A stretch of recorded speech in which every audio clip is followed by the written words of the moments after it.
Now we shall slowly move on to a body.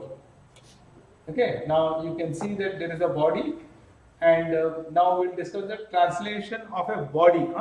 Body, but using the concept of a rod or a line. Yes, sir. So what is done is this oval shaped body is there. Now we are drawing one arbitrary line AB. Yes, sir. Arbitrary straight line AB. Straight line. And we have chosen a reference axis here, not reference point. Yes, sir. Yes, Yes. And we have drawn this line and it is making angle theta, and the body is translating, but this reference line, the arbitrary line AB is when it gets extended and meets the reference line, it is still making an angle theta.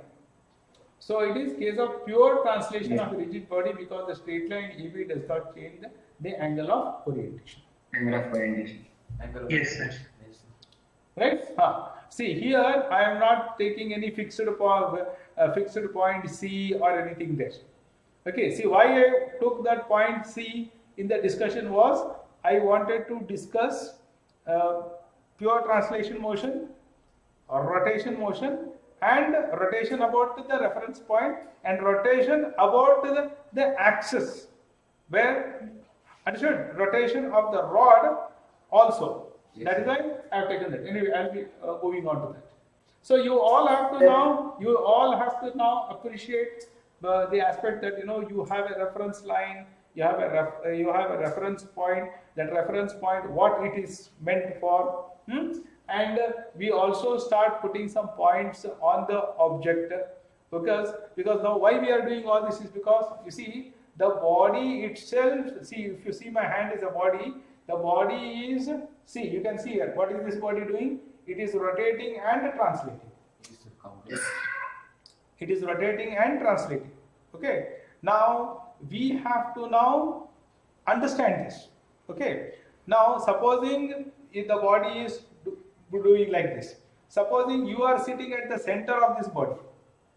If you are sitting at the center of the body, even the body is rotating and translating. See, for a viewer here, it is rotating and translating. For a viewer who is sitting inside the circle, it is only rotating. Yes, sir. Yes, sir. Hello? Yes, sir. Yes, sir. Yes, sir. So therefore, you see, from different reference points, you will get the feel of different motions. Yes, sir. Understand? See, if I sit here and if the body is rotating, I will only say that the body is rotating. But if I sit here and I see this body, I will say that the body is rotating and translating. Yes, sir. Yes. Hello? Yes, sir. Yes. Okay, are you with me, all of you? Yes, sir. Yes, sir. So Yes, we'll carefully see this, because now you should get used to how to get the math model or some way by which we can address this, and we can write it on the paper that this condition is there, so this is so and so, this condition is there, so it is so and so. You should just get used to those things. So in this case, you see, I have not chosen a reference point. Okay, it's not necessary. In this case, you see, I just wanted to say what type of motion this is doing. Okay, and I have just chosen the axis and say the body is translating. Okay, as far as translation is concerned, what is the condition? The body must occupy different positions at different instants of time. Yes. Then we say it is translating. So as per that definition, this is translating, and we call it as pure translation, because you see the line joining A dash, B dash, and some other points are all parallel to one another. Yes, sir. Okay. So in this, Sir, yeah. If the line is the axis of rotations. Wait a minute here. Wait a minute. Now don't. I will go step by step. I'll go step by step. Okay, I'll go step by step. I have not yet gone into the rotation of a body. Okay, I have not yet gone into the rotation. I will come to that. Please. That will be the central discussion. Okay. In this type of motion, the path stays by each of the particles in rigid remains parallel to each other, and if the paths are straight lines, it's called rectilinear translation. On the other hand, if the paths are curved, then they are called curvilinear translation. Okay, just get used to these terms and these representations. in different forms. See, now this is another way of representing. So here you see the body has, this is the body. I have chosen two arbitrary points in the body, A and B. Now they are displaced from A to A dash, B to B dash. Now A dash is dr1 bar, B dash is dr2 bar. Now please appreciate and understand. I am showing A dash big, but then I am writing there it is equal to dr bar. That means what? The displacement is very small. Yes. Yes. So under the circumstance, AB is equal to A dash B dash. Since the rigid body, AB is parallel to AB dash. Therefore, it is pure translation. Yes. So thus, BB dash is a parallelogram. AA dash is equal to BB dash.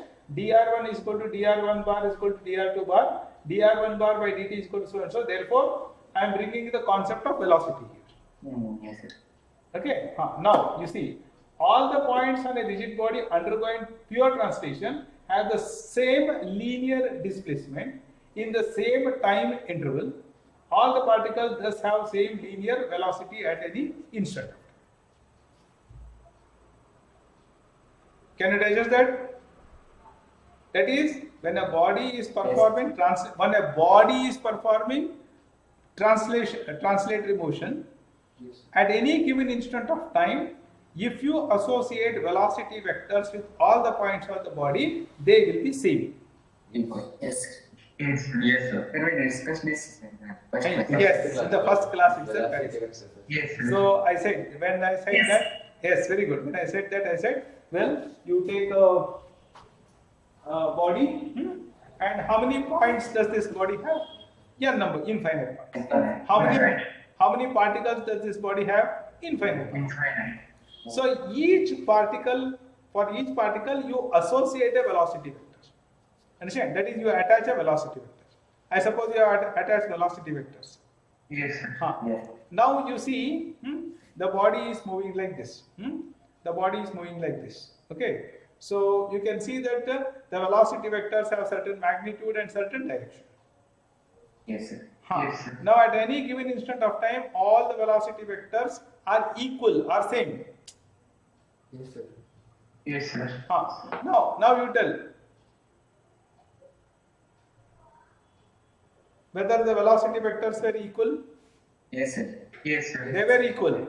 I suppose all of you can see, right? Yes, sir. Hello. Yes, sir. Now, Sir. all the velocity vectors are equal No, sir. because the velocity vector associated with this point is different from velocity vector associated with that point. Yes, sir. The velocity vector associated at this point is more, magnitude is more than the velocity vector associated with this point, although the directions are same. Yes. Yes. Is it clear? Yes. So therefore now this body is not performing translative motion. Not. Yes, sir. Hello? Yes, sir. Yes, sir. Yes, sir. This body is performing translatory motion. Correct? Yes. Yes, sir. But all the particles of the body, each particle of the body is performing translatory motion. Yes, sir.